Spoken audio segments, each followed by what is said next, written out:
কোরআন দিয়ে ইনশাআল্লাহ আল্লাহ রাব্বুল আলামিনকে দুই হাত উঁচু করে দেখিয়ে দেন। লিল্লাহি তাকবীর। আমরা রাজি আছি তো? আমরা সেই সমস্ত মানুষকে নেতা মানবো যে সমস্ত মানুষ আপনাকে আমাকে সিরাতাল মুস্তাকিমের পথ দেখাবে, ঠিক কিনা? সম্মানিত দিনী ভাই বোন, আমি আপনাদেরকে বোঝাতে চাচ্ছি যে আয়াতে ছিলাম যে আল্লাহ সুবহানাহু ওয়া তাআলা তিনি নিজেই বললেন যে তোমরা আতিউল্লাহ, আনুগত্য করবে আমি আল্লাহ, ওয়া আতিউর রাসূল, এরপরে করবে কার? আল্লাহ রাসূলের, এরপর ওয়ালিল আমরি মিনকুম, তোমরা আমরি আনুগত্য করবে। সম্মানিত উপস্থিতি, আল্লাহ রাব্বুল আমিন তারপরে আয়াতে বললেন যে আল্লাহ এবং তার রাসূল যদি কোনো বিষয়ে ফয়সালা দেয় তাহলে এই পৃথিবীর কোনো মানুষের করার কিছু থাকে না।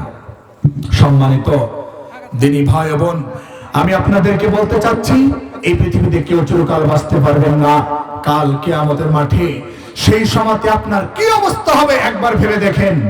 এই জন্য আল্লাহ রাব্বুল আলামিন এই মুমিনদেরকে কত সুন্দর করে জানিয়ে দিলেন। আল্লাহ বলছেন, ইয়া আইয়ুহাল্লাযীনা আমানু আনফিকু মিম্মা রাযাকনাকুম মিন ক্বাবলি আন ইয়াতিয়া ইয়াউমুন লা বাই'উন ফীহি ওয়ালা খুল্লাতুন ওয়ালা শাফাআহ ওয়াল কাফিরুনা হুমুদ যালিমুন। পড়েন আল্লাহু আকবার।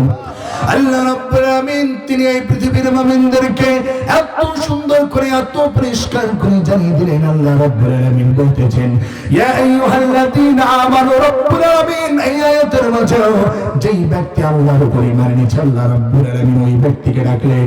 আর আল্লাহ বলতেছেন, আনফিকু, তোমরা ব্যয় করো, মিন ক্বাবলি আন ইয়াতিয়া ইয়াউমুল্লাহ, আল্লাহ তাআলা বললেন যে গোলাম তোমরা সেই দিন আসার পূর্বে ব্যয় করো যেই দিন কোনো বেচা কিনা চলবে না, যেই দিন কোনো বন্ধুত্ব চলবে না।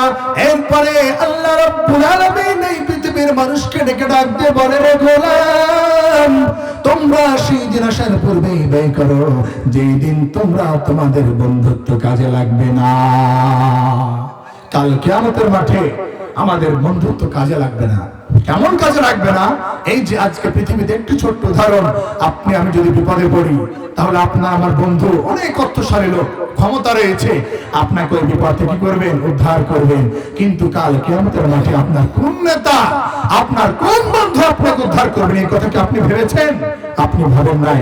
এখন ভেবেলেন যে আল্লাহ সুবহানাহু ওয়া তাআলা কাল কিয়ামতের মাঠে সবাইকে পাকড়াও করবেন। কাল কিয়ামতের মাঠে কেউ ছাড় পাবে না। সেই সময়তে আপনার আমার জন্য সুপারিশ করবেন বিশ্বনবী জনাবে মুহাম্মদ রাসূলুল্লাহ সাল্লাল্লাহু আলাইহি ওয়াসাল্লাম। কালকে